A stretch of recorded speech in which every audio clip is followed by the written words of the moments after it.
जमहूरियत एक तर्ज़े हुकूमत है कि जहां बंदों को गिना करते हैं, तौला नहीं करते।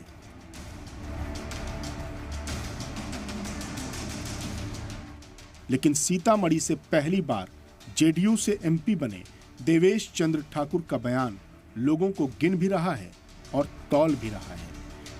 देवेश का दावा है कि उन्हें मुसलमानों और यादवों ने वोट नहीं दिया है, इसलिए उनका काम नहीं करेंगे। दरवाजे पर आए तो जलपान जरूर कराएंगे। मेरे मित्र यादव मित्र का स्वागत है। जो मित्र नहीं है पहले बार भी आना चाहते हैं, उनका स्वागत है। यादवों का और मुसलमानों का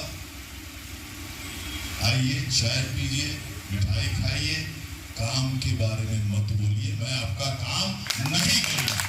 सुना था कि जीत के बाद मिले वोटों को मजहब और जात के तराजू पर नहीं तौला जाता, लेकिन यह भी सुना था कि नया मुल्ला प्याज ज्यादा खाता है।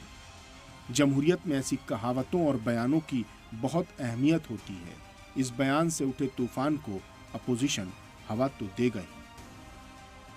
जब आप भैंस मंगलसूत्र मुजरा को विमर्श बना देंगे, हिंदू मुसलमान इंडिया पाकिस्तान करते रहेंगे कि ये भैंस खोल के उसको दे देगा, ये प्रॉपर्टी आपको, तो उसके नतीजे में देवेश चंद्र ठाकुर जैसे लोग मिलते हैं। हमने ये भी सुना था कि फलों से लदा पेड़ हमेशा झुका रहता है, जीत के बाद मिजाज में नरमी बढ़ जाती है। लेकिन देवेश चंद्र को न तो जीत के फल झुका पाए, न गर्मी नरमी में बदल पाई। देवेश चंद्र ठाकुर सीतामढ़ी के नवनिर्वाचित सांसद हैं। उन्होंने अपने कार्यकर्ताओं के बीच जो पीड़ा व्यक्त की अपने कार्य अनुभव के आधार पर, सार्वजनिक जीवन में हर व्यक्ति, हर जब जनप्रतिनिधि हो जाता है तो वह सबके लिए होता है, इसलिए भाषा नहीं भाव समझिए। पार्टी की तरफ से जो सफाई आई, उस बयान में भी दर्द उमड़ ही आया।